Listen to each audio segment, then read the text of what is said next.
Hello, my dear gardeners. Is there a difference in care between well-established rows in the garden and a newly planted baby rose? Yes, there is.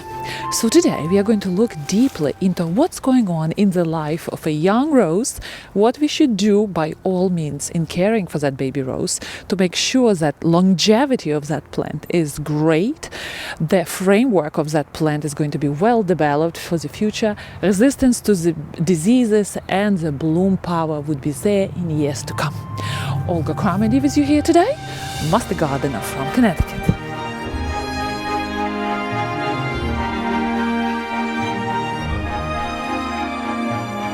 So what is happening in the life of the newly planted rose?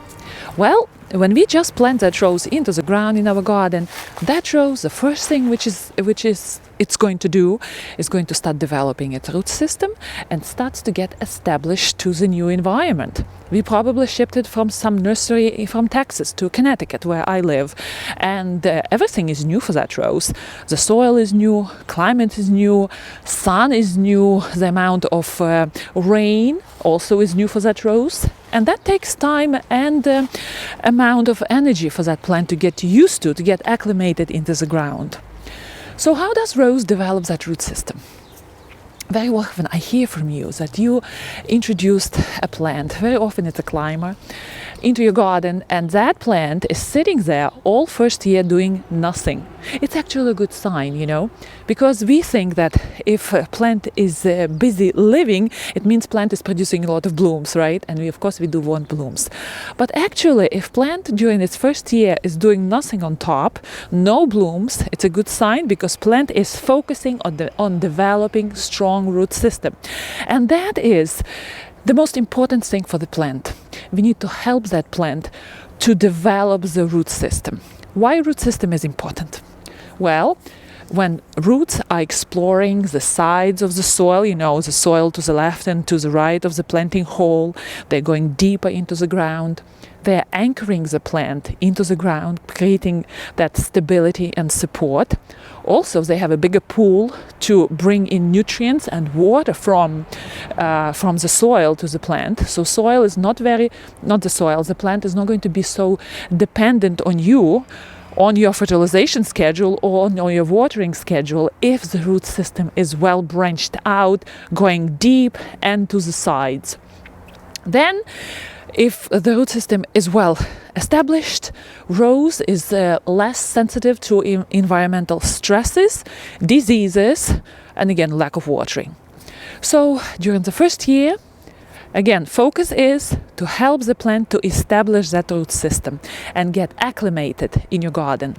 What can you do? You have to stay on top of watering. And roses, especially new roses, are not going to be plants where you plant them and forget them. You water them for first 2 weeks and here you go on vacation. That doesn't work. For the first year, you have to really water that rose a lot. By a lot, I don't mean every day little bit. I mean deep watering. For that water to go deep, because where water is, the roots will follow. If the water is deep, roots will go deeper and will develop again the strong root system. So you water deeply, not every day, but still you make sure that the soil is full of moisture. It's not waterlogged. Second thing what you can do for your rose is fertilization. There is a difference between fertilizing established rose and fertilizing a new rose. New rose has to be lightly fertilized. That root system is so small, we don't want to harm it with fertilizer according to the label because it can be sometimes too strong for the baby rose. So established roses, we fertilize on a regular schedule according to the label, whatever fertilizers we're using. But young plant, we kind of pull away from fertilization. First, we don't want to burn the young roots. And second, what we don't want to do, we don't want to push that rose into growth. When we do a lot of fertilization, rose has to grow.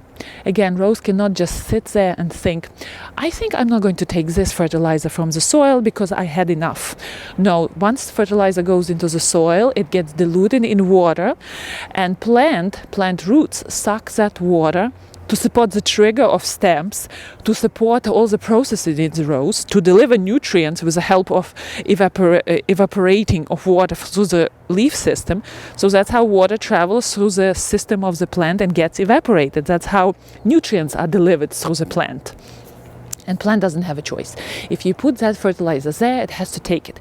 And if a young plant takes a lot of fertilizer, it is pushed into growth. And young plant is creating a very small amount of framework. It's just developing its branching habit. And you don't want to waste that energy from developing the root system. Because later, when plant doesn't have that chance from the first year to invest into root system, it can live not long. It can be susceptible to diseases and all sorts of environmental stresses. So again, if your plant is not doing anything and not giving you any blooms first year, only 1 or 2, don't push it into blooms. Another thing what you can do during pruning, established roses do benefit from regular pruning. And you know what, the beginner rosarian would be, oh my gosh, how can I butcher the plant like that? But roses love pruning, they thrive on it. Every year I take half of my plants down, clean it all out, and it feels like a good cleaning process, you know. And roses respond so well to that clean, nice start in spring. But baby roses, at the beginning, you don't want to frame them, to cut them too much. Maybe light pruning if they are in the way or they're developing this long stem which can be damaged by the wind in the middle of the winter.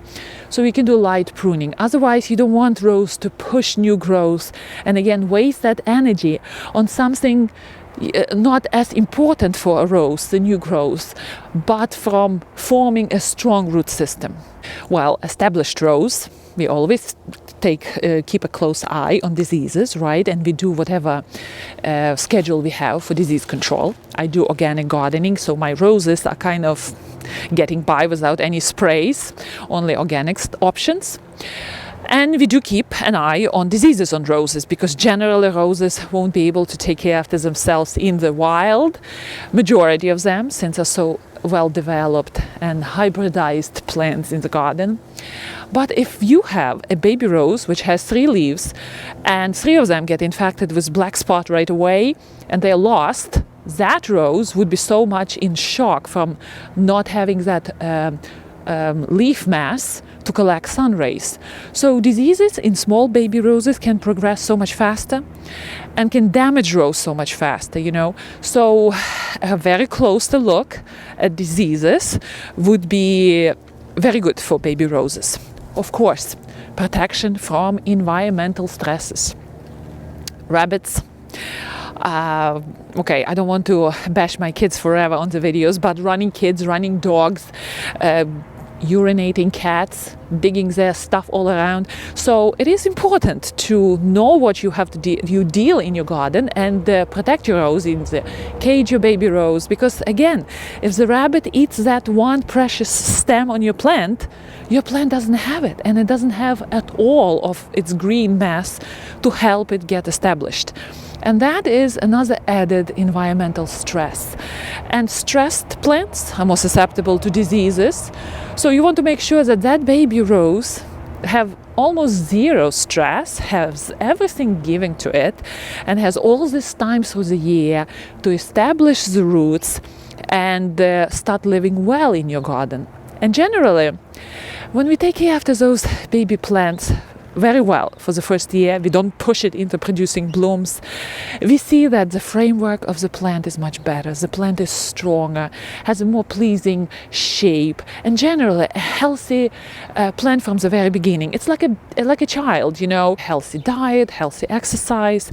It is almost ensuring that child will be going healthy into adolescent life. The same with the rose. That first year, again, patience. Stay on top of watering, don't push fertilization, don't push pruning.